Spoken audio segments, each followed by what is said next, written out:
Hello, everybody, and welcome to podcast number 72 of the Gordon and Charisse Show. We are so happy to be back with you and hope that the last podcast, if you listened to our Christmas message, we were just so excited to share a different perspective about Christmas with you. And for this podcast, I think we're going to move into some real meat here that absolutely is something to think about as you're transitioning into the new year, as you're thinking about your relationships with people. I think this is a very relevant topic. Yes, it is, Charisse, and it's great to do this podcast. This is the last podcast for season 1. Can you believe it? And we were struggling with what do we speak about before we jump into the new year, because we've got some material for next year that's going to be fantastic. But the thing that hit us was this: when people have pain, how do we avoid taking our pain out on others? You know, you just took away everything I was about to ask you. Oh, did I, Charisse? How did you do? Usually I do that to you. That's really kind of cruel, but it's true. That is such an important question. And Gordon, you know, the topic of today's podcast is how to avoid taking your pain out on others. And I will say this, it was so relevant when we were speaking even in Granbury, Texas, with a few of the women that came up to me after our event as we were working through our book and signing it. I had some very specific stories about some of these spouses who are really suffering because the spouse in pain, they're just lashing out and they're taking their pain out on the spouse. Right. That may not be sick, but they're dealing with the emotional sickness of what's happening around them. And that's where they were asking for help and answers. They were like, what if everybody is not like your husband, who may be perceived to have a perfect outlook on pain? Believe me, we've had our bouts, we've had our scraps, and we've had our battles through the series of pain episodes that have gone through your life and our family. Through our lives. Absolutely. Absolutely. But the thing is, I think there is a point of maturity in this. Gordon, there is no way our marriage could have existed or grown or become what it is today if you took your pain out on me, our family, our children, our grandchildren, your parents. There is no way you could be the man you are today in your growth, even in pain, if your life existed to take your pain out on others. I agree with you. It's unhealthy. But here's what starts with people. When you first have those acute episodes of pain, and you haven't moved into a chronic scenario, it's easy to develop a huge frustration. It's almost like a volcano. It just happens at once and you explode. Okay, you get angry. And there's a part of you saying, I don't deserve this pain. I don't deserve this injustice that's happening in my life. Okay? And so it's easy to project your frustration and your bitterness and your anger and hostility onto other people because that's what you're feeling from pain. Well, it's so acute. It's so acute. And it just collapses everything that meant something around you, you know? You're in trauma or shock because of pain. Right. And then you start moving into chronic pain. Pain that doesn't go away. It may have varying degrees of pain symptoms or how much it hurts versus how much it doesn't hurt. In other words, sharpness may move to achiness, et cetera, et cetera, et cetera. And I would also interject that it could also be chronic emotional pain. Absolutely. In fact, I believe emotions play a huge part. When you're in chronic pain, you're not just dealing with a physical injury. You're dealing with a psychological depressive overlay the whole time. You're dealing with depression. That is natural. You're dealing with that emotional wreckage. It builds up. But I want to just share one point that was big for me. Please. And I know this is going to help a lot of people. I fought so much in the acute stage to say I don't deserve it. Well, what happens when chronic pain stays with you? You start to believe that you deserve the pain. And some people actually get comfortable with it. That's how they cope. It becomes their identity. It becomes their identity. So they get comfortable with chronic pain. They may have had a trauma occur earlier in their life. I don't care if it's an impact collision or some type of trauma where things have manifested later in their life. Okay, for a lot of women, sexual abuse is one target. What happens is over time when they have the chronic pain, they're cohabitating with that pain, and they're starting to believe, well, maybe I deserve part of it. So they get comfortable with it. And then what they bring to another person is they bring the toxicity and being a victim to someone else. And they start growing in dependency towards someone else to save them from their pain because they couldn't see pain differently for themselves. Or they couldn't save themselves from that pain. Those That's traumas right. are very real. That's right. And it's not about acting like they didn't exist, because that's not creating health. But where do you place all of this, the feeling of such misalignment? You know, where does one place that? For me, I want to share some tips that are going to help someone to realign to who they are and how they can deal with pain I love a it. little more healthy. Please. Okay. This took me, again, this is a process, folks. This took years. This did not happen right away. We're sharing experiences on the journey, coaching tips, tips that are going to help people move forward out of that pain pit and into a healthier way.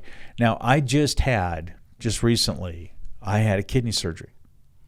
I had extreme pain, but I refused to take it out on you. Did you have to deliberately think that? It was a choice. But so you deliberately made a choice to say, I'm not going to take it out on you. Because of my experience for years, I wasn't going to reflexively lash out.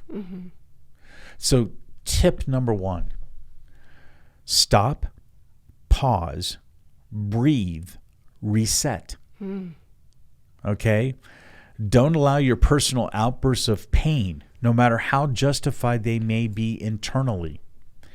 Define who you are and how you're going to respond behaviorally when times are especially challenging. So stop for a second. Pause. Breathe in and exhale out. Reset your body and your mind, even though pain is screaming.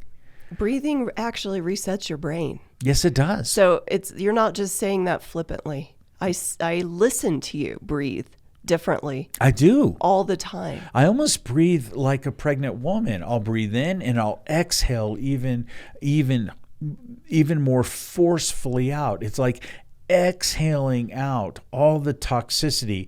And I always think about, this is the choice I make. I think about breathing in as if it's life, and I'm going to praise God through that process of breathing in, even when I'm having difficulty breathing. Yeah. Okay? And then I exhale out all my frustrations. Then I look at myself and say, I can't take this out on anyone else. Let me just rid it right here because of God's grace. I look at it as an example of the power of faith, the power of God working in my life. When you say rid it, it sounds like what you're saying is rid the toxicity of it. Yes. Not necessarily that you could stop that kidney episode, Right. but you rid the toxicity of that kidney stone episode in surgery becoming everybody else's trauma too. Right. I know that if I hold the pain in and the frustration that I have from pain, especially the emotional component that you're talking about, if I hold that in and just try to muscle it myself and it doesn't go away or it doesn't get better, it's easy then for me to want someone else to rid the toxicity of what I'm dealing with. And they don't. They fail. They can't. They can't. They're not equipped to do that. They're not equipped to do that. So what it does is it creates a codependency, and you look for someone else. If they can't take care of your pain, then can they take care of your finances?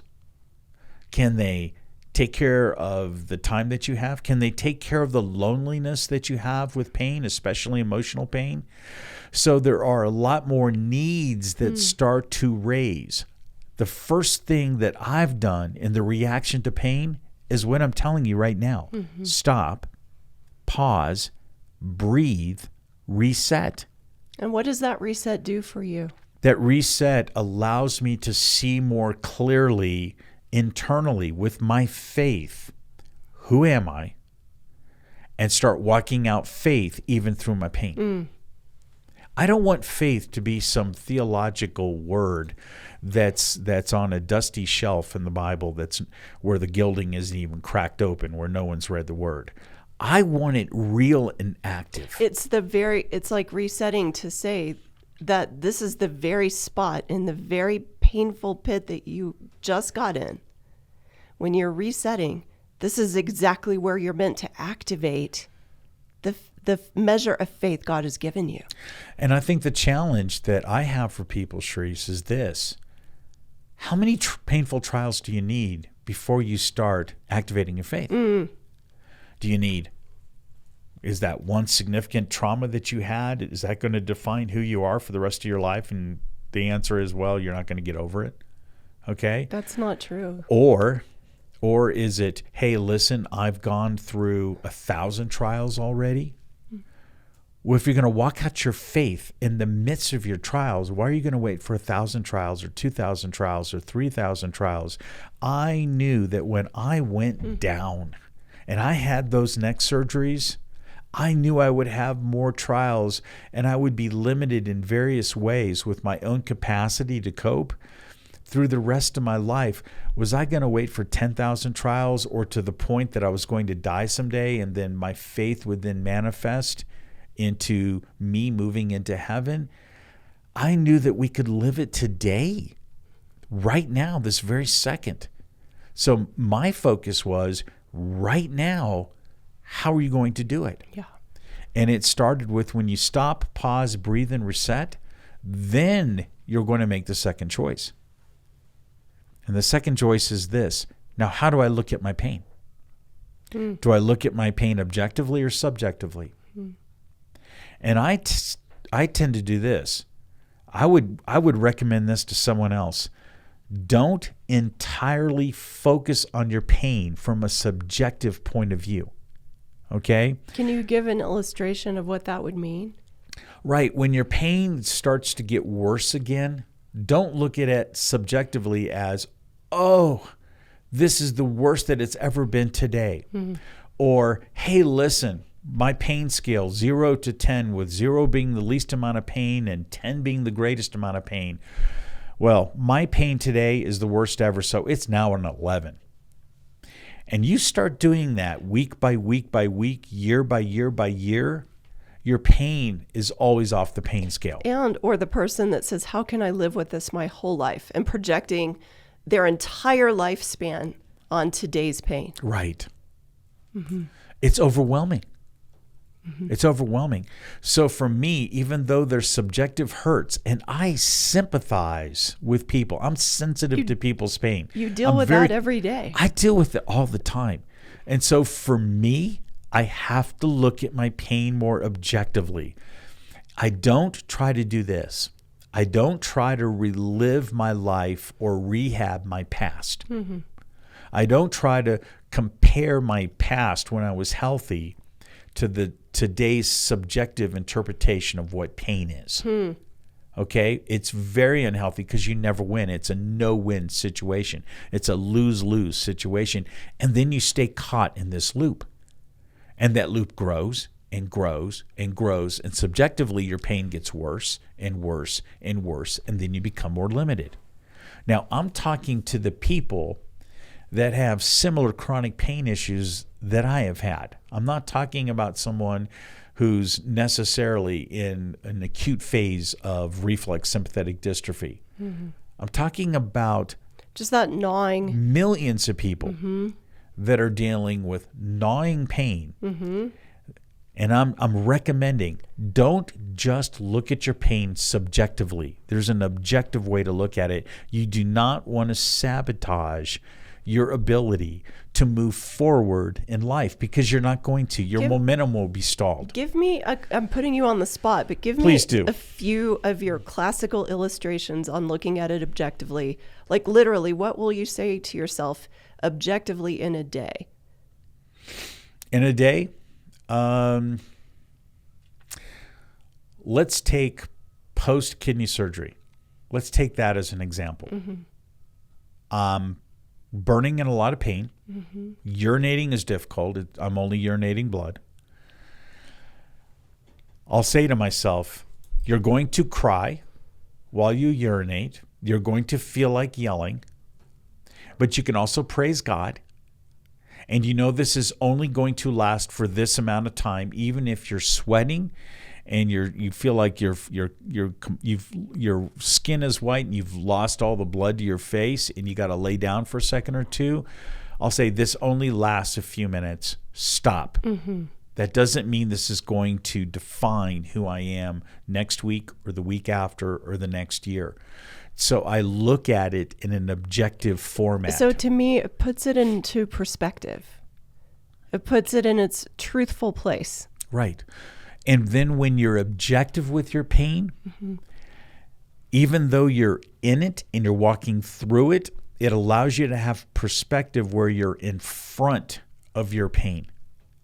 So you become the head, not the tail as a victim. So being subjective about your pain would put you as the tail. Because then it gives the pain the ultimate ride over you. If you're subjective all the time, okay, it's okay that you experienced pain and here's your subjective response.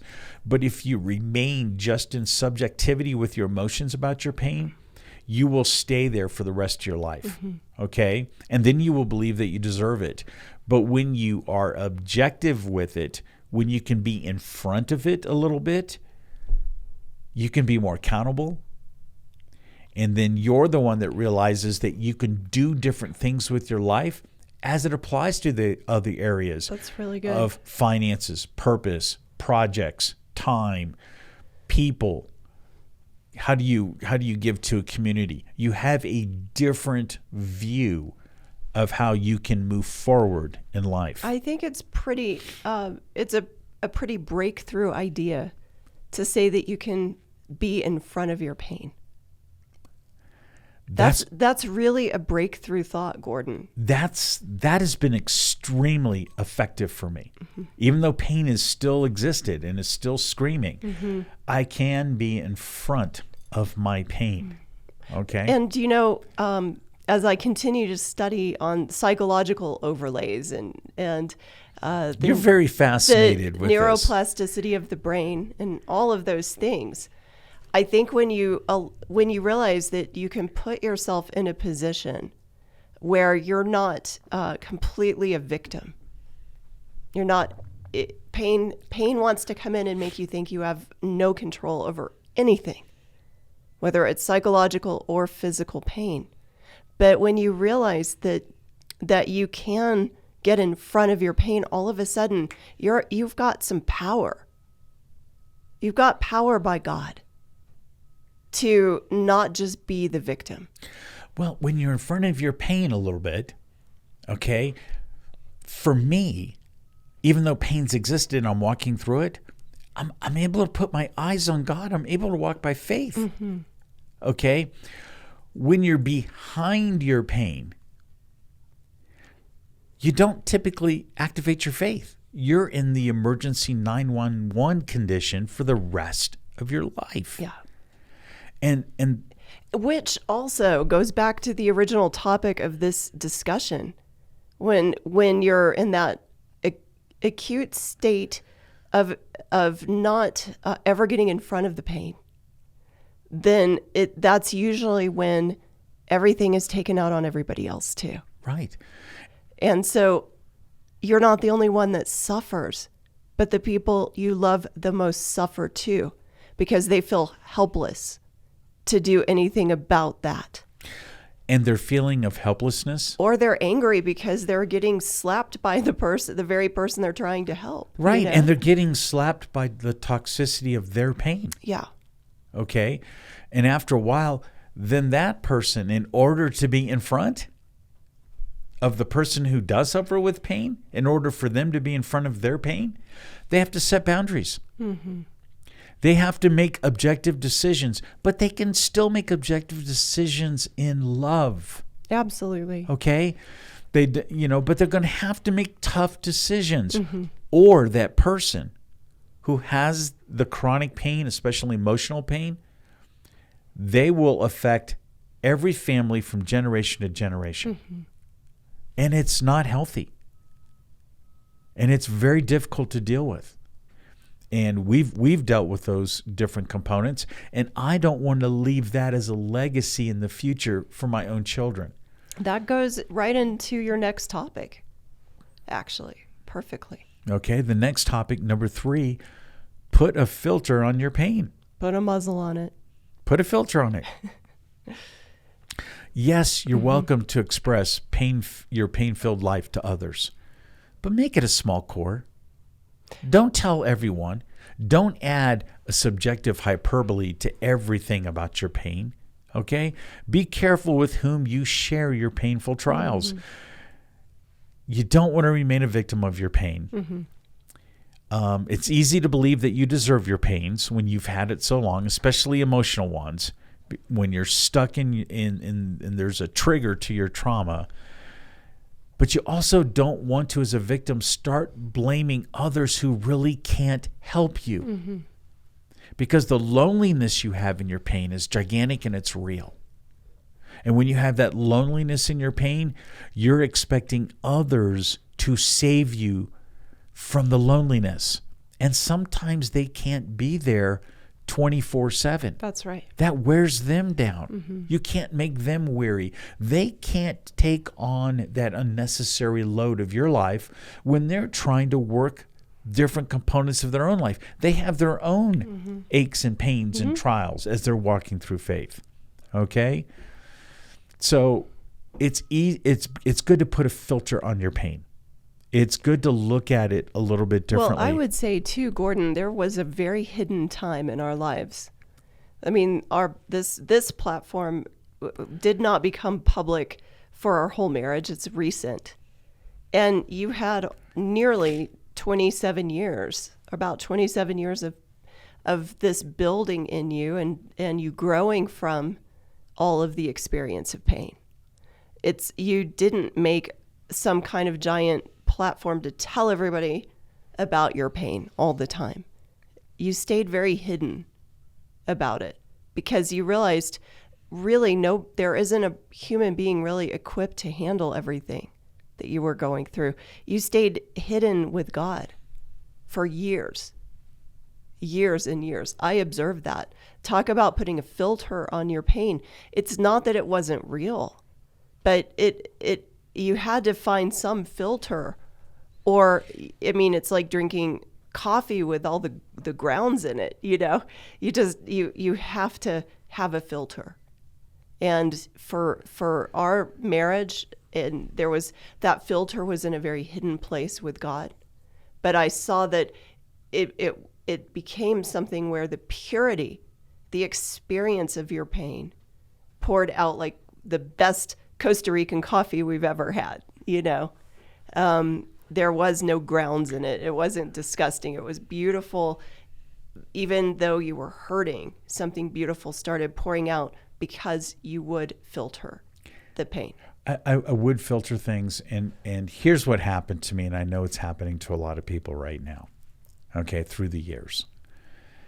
I felt judged by others because of my pain. And I knew that I'd had to be quiet and to accept some of the false accusations. There was a part of me inside that wanted to lash out at others and say, how dare you judge me for what I'm dealing with? Okay? But I knew if I did that, even though I could probably mentally beat them up or almost have an attorney-like mindset to defend myself, I was ultimately going to hurt them and not love them. And then you would actually end up hurting yourself. I would end up hurting myself. So I trusted God through his scripture. I didn't want to judge others, as I felt the pain of being judged for the pain that I was dealing with. So when I made improvements and you could see me walking with 2 arms and 2 legs, oh, he must not be in pain anymore. So he should be doing this, this, this, and this. They did not live my life. Okay? And so I knew I needed to keep hidden for God to do his regenerative work within me. Absolutely. He needed to change my mind. I needed my emotions to follow a healthy mindset. I needed to be in front of my pain. And that you had to learn so much about forgiveness. Yes, I did. And not getting anything back from other people. I rarely got things back from people. And to stop putting that expectation on, adding to that layer of pain, the expectation of getting something back from everybody. Right. It's all of a sudden you've opened yourself up to the only one who can give something back to you. And he gave you everything in him. And thus, instead of wanting to hold everything back from other people who I felt judged by, or who did not come to my rescue, or who did not show compassion and caring. This is within the walls of the church as well as outside the walls with friends and family. I know this principle. Giving is life. Yes. Okay? Yes. And Jesus gave so freely. And I knew that in order for me to really live, you know that giving is one of the biggest parts of our lives. And pain wants to put a plug on any generosity. And I'm not talking about even financial or this. I mean, just giving love. Yes. To somebody. Yes. Let's go to the next section. Listen, let's do it. The guys are flagging me down. Okay, Keep but going. You know what? You're We're on a going to roll. go. This is our last one for this year. We're going to take another 5 minutes. This is powerful. This is too powerful. Okay? The next point is this. Let go of the power of pain. Let go. So how do you do that? You mentioned it earlier. Forgive yourself and others. Do that quickly so that you're not imprisoned by pain, where pain has power over your life. Because pain will keep you in prison. Totally. Hear me now. The world, just like the world, the message we talked about the world, pain will keep you in prison for the rest of your life on this earth. And you don't have to allow it to do that. You do not give it permission. That's right. Okay? Stay ahead of it. Stay in front of it. Number 2, if you're going to counteract the power of pain, it works effectively with the power of love. Right. And so, you don't want to let pain become larger than who God is. Right. When God is above all things. Right. And even the things that are screaming and that are seemingly so large in front of your face. So the longer we hold pain and the subjectivity and interpretation of pain grows, it can easily become larger than God. You don't want to get to that point. Nope. Okay? The fact remains that when you're a believer, you're connected with the Holy Spirit who's in you. Allow him to work in you and steadily grow you into the image of Christ. Because we know this in our weaknesses, and I don't care if you've had them for 6 weeks to 40 or 50 years. In our weaknesses, the power of God is radically manifested in our brokenness. He comes out and shows his ways. And those are the different points that we've made through this podcast. The other point to that, with the power of pain, is pain tries to remind you, here's what you used to be like when you were healthy. So why don't you rehab your past? Doesn't work. Right. So if you're going to do something new, for me, it's don't perseverate on what you can't do, but why don't you start to focus on what you can? Establish your new 100%. And Gordon, for you, I see this. Your 100% may change every day. Yes, depending it does. on how you're doing, but that's where the objectivity comes in.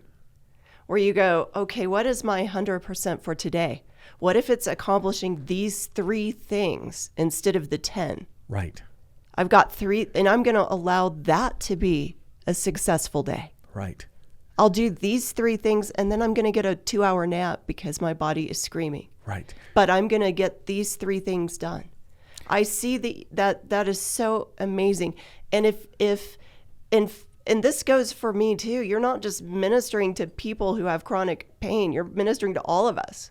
Because, I mean, the truth is, focusing on what we can do instead of what we can't do for all of us, that is key. That is a key element to living life in an abundant and full way. Right. It's huge. So here I am. Okay. Doctor, patient, transformed man. We are in Costa Rica, and I want to give an example of establishing a new 100%. In my past, when I could lift weights and I was doing lateral dumbbell raises, okay, very carefully, I could do that easily with 35 to 40 pounds. And we were in Costa Rica. We were on the treadmill, and we're in this little gym facility at the beach club. And I went in, and I thought, I didn't get enough just with the treadmill workout. Okay, I'm feeling a little pudgy because I'm eating more tacos. Pura Vida lifestyle in Costa Rica. So I go over, and I lift weights. But here's what I lifted. Here was my new 100%. I didn't lift 35 to 40 pounds. That would tear my neck apart. In fact, it would put me down. I lifted 5 to 10 pounds. And I said, here's what I can do. And I didn't go past my limits to raise it where my hands were above my shoulder height because I knew I would affect adversely my neck. So what I did is I raised them with 5 to 10 pounds and had a wonderful workout. But I dealt with the trigger of the past at that second. I thought about, oh my goodness, why I used to lift 35 to 40 like it was nothing. But that new 100% works. Yeah. And that new 100% opened new doors. That new 100% gave me the ability to walk in curiosity. And so much of what people put on other people sometimes that are in pain is they're really crying out, don't you see who I was? Right. Don't you know who I was? Right. Don't you get me? Right. And so, just give people the grace too that are with you to experience you in that new capacity. Yes. Yes. Let's do this. Let's finish with a thought for the day. Okay. I know you've got a million ideas going on right now, and maybe we'll cover some of these in the next podcast. My thought for the day is that being on this side of our experience with chronic pain, even though I'm your helpmate and I love you, and there are times where I try to take on too much of your pain, and you've never asked me to do that, ever. But what I want to say is thank you for not taking the full sum of your pain out on me. And for those who feel like their spouse or their loved one is right now, I'm so sorry, because that is a very hard place to be. It's very difficult. And you also need to get your perspective back. Right. You might need to take a pause. You might need to step back, and you might need to breathe. You are valuable. You don't deserve to be abused by somebody because of their pain. I want you to know that health is possible even in pain. Yes. And so you're not made to fully understand somebody else's pain. That's not how you're designed. You can empathize, you can be a part of it, but pain is very personal. And so let's stop taking pain out on each other. And I'm talking to myself too, because traumas can invoke taking pain out on people. Yes, they do. But take a different perspective with that pain and get ahead of it. And don't let it destroy the very people that you love the most. Very good message. Very good message. My final thought for today is this, is we know this. Let's look at the big picture. Suffering grows each one of us deeper spiritually. We know that. So allow your light to shine brighter to others instead of your pain. Allow your light, though pain tries to show you the worst parts of who you are. Wow. Trust in the best parts of who you are, because you are having eternal eyes on how God really sees you through your pain. That is beautiful. So that's the conclusion for today's podcast. We're going to get started with next year. Thank you so much. Again, contact us on gordonandtherese.com. You can see our website. You can see our Better Living community. You can get our podcasts. You can do it on Spotify. You're going to see all the different venues and Facebook memberships and everything else. The gift that we want from you all, that we're asking for, I don't think we ask enough. Please put the likes down. Please put the comments down. Please show that you're participating. We have a lot of hidden people still that are still watching, and they're excited, and we're helping people they're changing their lives through God's grace. Yes. But go ahead and help us with this platform. Yeah. We can't do it without you, and we're not doing this for ourselves. No. So we hope that this gives you inspiration in life, and that you can launch into a new year with some deeper perspectives on hope and living your life to the fullest, no matter what the pain is. Very good. So thank you, and Happy New Year, and I love you, my husband. I'll see you in 2022, Sharice. You got it. Okay. Okay. Thank you.